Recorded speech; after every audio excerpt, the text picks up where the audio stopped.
ಓಂ ಗುರುಭ್ಯೋ ನಮಃ ಹರಿ ಓಂ.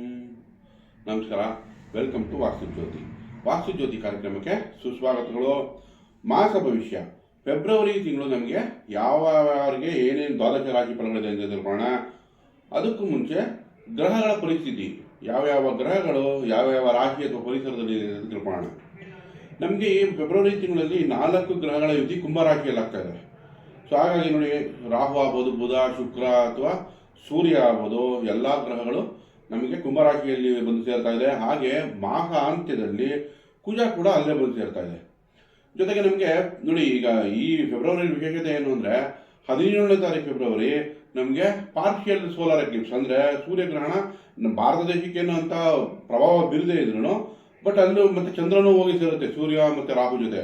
ಸೊ ಹಾಗೆ ಕುಂಭರಾಶಿಯಲ್ಲೇ ನಮಗೆ ಈಗ ಸೂರ್ಯಗ್ರಹಣ ಬೇರೆ ಸಂಭವಿಸುತ್ತೆ ಫೆಬ್ರವರಿ 17. ನೋಡಿ, ನಂತರ ಏನಂದರೆ ನಮಗೆ ಗುರು ಮಿಥುನ ರಾಶಿಯಲ್ಲಿಯೋ, ಮಾಸಾಂತ್ಯದವರೆಗೂ ನಮಗೆ ಕುಜ ಮಕರ ರಾಶಿಯಲ್ಲಿಯೋ, ನಂತರ ಮೀನ ರಾಶಿಯಲ್ಲಿ ಶನಿ ಸಂಚಾರ, ಸಿಂಹ ರಾಶಿಯಲ್ಲಿ ಕೇತು ಸಂಚಾರ ಆಗ್ತಾ ಇದೆ. ಇಲ್ಲಿ ವಿಶೇಷತೆ ಏನು ಅಂದರೆ ನಮಗೆ ಈಗ ಮೆಜಾರಿಟಿ ಪ್ಲಾನೆಟ್ ಅಂದರೆ ಮುಖ್ಯವಾದ ಗ್ರಹಗಳು ವಾಯು ತತ್ವದಲ್ಲಿದೆ. ಮಿಥುನ ರಾಶಿಯಲ್ಲಿ ಗುರು, ಕುಂಭ ರಾಶಿಯಲ್ಲಿ ಇನ್ನು 3-4 ಗ್ರಹ ಇರೋದ್ರಿಂದ ಗುರು ದೃಷ್ಟಿ ಈಗ ಈ ಎಲ್ಲ 4 ಗ್ರಹಗಳ ಮೇಲೆ ಬೀರ್ತಾ ಇರೋದ್ರಿಂದ ಈ ಶುಭ ಕಾರ್ಯಗಳು ಹೆಚ್ಚಾಗೋ ಸಾಧ್ಯತೆ ಇದೆ ಈ ಫೆಬ್ರವರಿ ತಿಂಗಳಲ್ಲಿ. ನಮಗೆ ಓವರಾಲ್ ಆಗಿ ಎಲ್ಲರಿಗೂ ತೊಗೊಂಡಾಗೂ ಮೆಜಾರಿಟಿ ಅವರವರ ಕುಟುಂಬಗಳಲ್ಲಿ ಏನಾದರೂ ಒಂದು ಶುಭ ಉಂಟಾಗೋ ಚಾನ್ಸಸ್ ಇದೆ. ಅದೇ ಥರನೇ ನಮಗೆ ಗ್ರಹಣ ಕೂಡ ಉಂಟಾಗ್ತಾ ಇರೋದ್ರಿಂದ ಸ್ವಲ್ಪ ಎಚ್ಚರಿಕೆ ಕೂಡ ವಹಿಸಬೇಕಾಗುತ್ತೆ. ಸೊ ಇದು ನಾವು ಗ್ರಹಗತಿಗಳ ಪರಿಸರ. ನಂತರ ಇವ ನಮಗೆ ಶುಭ ಕಾರ್ಯಗಳು ಅಂದರೆ ಯಾವತ್ತು ನಮಗೆ ಶುಭ ಕಾರ್ಯ ಮಾಡ್ಕೊಳ್ಳೋಕ್ಕೆ ಮುಹೂರ್ತ ಭಾಗ ಫೆಬ್ರವರಿ ಸಿಗುತ್ತೆ ಅಂತ ನೋಡೋಣ.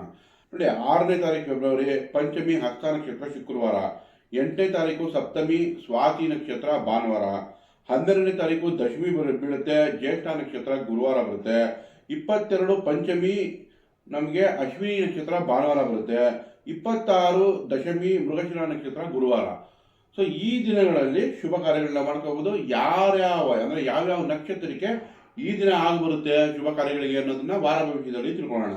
ಒಟ್ಟಾರೆ ತಗೊಂಡ್ರೆ ನಿಮಗೆ ಫೆಬ್ರವರಿ 6, 8, 12, 22, 26 ಶುಭ ಕಾರ್ಯಗಳಿಗೆ ಅನುಕೂಲಕರವಾಗಿದೆ. ಶುಭ ಕಾರ್ಯಗಳನ್ನ ಮಾಡ್ಕೋಬಹುದು. ಈಗ ದ್ವಾದಶ ರಾಶಿಗಳ ಮಾಸಫಲ ನೋಡಿ. ಮಿಥುನ ರಾಶಿಯಲ್ಲಿಯೇ ಜನ್ಮದಲ್ಲೇ ಗುರು ಸಂಚಾರ, ಭಾಗ್ಯದಲ್ಲಿ 4-5 ಗ್ರಹಗಳು ಸೇರ್ಕೊಳ್ಳುತ್ತೆ. ಈಗ ಮಿಥುನ ರಾಶಿ ಒಂದು ವಿಶೇಷತೆ ಏನು ಅಂದರೆ ಅದು ವಾಯುತತ್ವ, ಕುಂಭರಾಶಿನೂ ವಾಯುತತ್ವ. ಸೊ ಈ ಕುಂಭರಾಶಿ ಆಗಲಿ ಮಿಥುನ ರಾಶಿಯವರಾಗಲಿ ಈ ಚೆನ್ನಾಗಿ ಟ್ರಿಪ್ ಹೊಡೆಯೋಕೆ ಆಸೆ ಪಡ್ತಾರೆ, ಅಥವಾ ಸೋಷಿಯಲ್ ಕನೆಕ್ಟಿವಿಟಿಗೆ ಆಸೆ ಪಡ್ತಾರೆ. ಒಂಥರ ಒಬ್ಬರೇ ಇರೋಕೆ ಆಸೆ ಪಡಲ್ಲ, ಓಡಾಡ್ತಾ ಇರಬೇಕು, ಅವರು ಜನಸಂಪರ್ಕದಲ್ಲಿ ಇದ್ದರೆ ಖುಷಿಯಾಗಿರ್ತಾರೆ. ಯಾಕಂದರೆ ವಾಯುತತ್ವ ಆಗಿರೋದ್ರಿಂದ. ಈಗ ವಾಯುತತ್ವದಲ್ಲೇ ಈ ಗ್ರಹಗಳು ಅಂದರೆ 5-6 ಗ್ರಹಗಳು ಈ ವಾಯುತತ್ವದಲ್ಲೇ ಇರೋದ್ರಿಂದ ನಿಮಗೆ ಒಳ್ಳೊಳ್ಳೆ ಅವಕಾಶಗಳು ಹೆಚ್ಚಾಗುತ್ತೆ.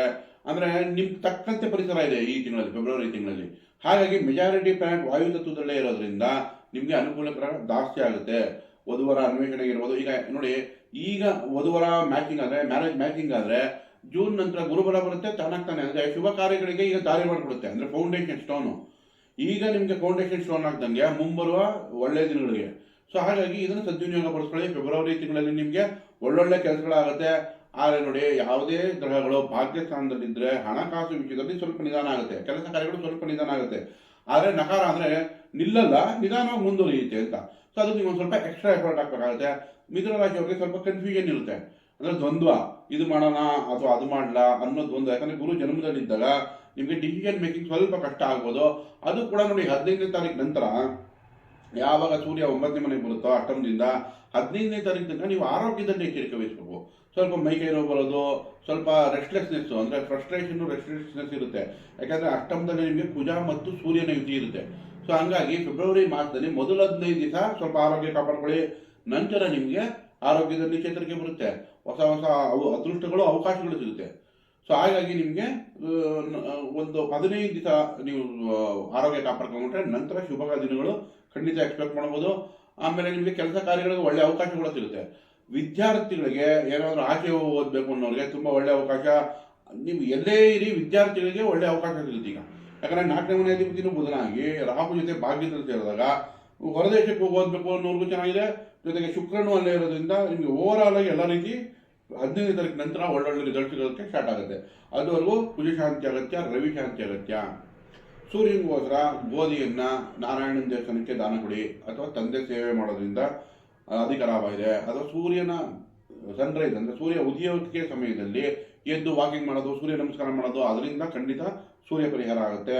ಹಾಗೆ ನಿಮ್ಮ ಅಣ್ಣ ತಮ್ಮಂದ್ರನ್ನ ಮನೆ ಕರೆದು ಒಂದು ಮಂಗಳವಾರ ಅವ್ರಿಗೆ ಸಿಹಿ ತಿಂಡಿ ಕೊಡೋದಾಗಲಿ, ಅಥವಾ ಸುಬ್ರಹ್ಮಣ್ಯನ ದೇವಸ್ಥಾನಕ್ಕೆ ಹೋಗಿ ತೊಗರಿಬೇಳೆ ಬೆಲ್ಲವನ್ನು ದಾನ ಕೊಡೋದ್ರಿಂದ ಖಂಡಿತ ಕುಜುಂಗೆ ಪರಿಹಾರ ಆಗುತ್ತೆ, ಆರೋಗ್ಯ ವೃದ್ಧಿಗೂ ಅನುಕೂಲ ಆಗುತ್ತೆ. ಸೊ ಈಗ ನಿಮಗೆ ಅವಶ್ಯಕತೆ ಇರೋದು ಕುಜ ಮತ್ತು ಸೂರ್ಯನ ಪರಿಹಾರ. ಸೊ ಓವರ್ ಆಲ್ ತಗೊಂಡ್ರೆ ನಿಮಗೆ ಮೊದಲರ್ಧ ಪಾರ್ಷಿಯಲ್ ಡೆವಲಪ್ಮೆಂಟು, ತಿಂಗಳ ಅಂತ್ಯದಲ್ಲಿ, ಅದರಲ್ಲೂ ಗ್ರಹಣ ಬಿಟ್ಟ ಮೇಲೆ, ಈಗ ನಮಗೆ 17ನೇ ತಾರೀಕು ಸೂರ್ಯಗ್ರಹಣ ಇದೆ, ಅದು ಕಳೆದ ಮೇಲೆ ನಿಮಗೆ ಅತ್ಯುತ್ತಮವಾದ ಫಲಾನ ನಿರೀಕ್ಷಿಸ್ಬೋದು.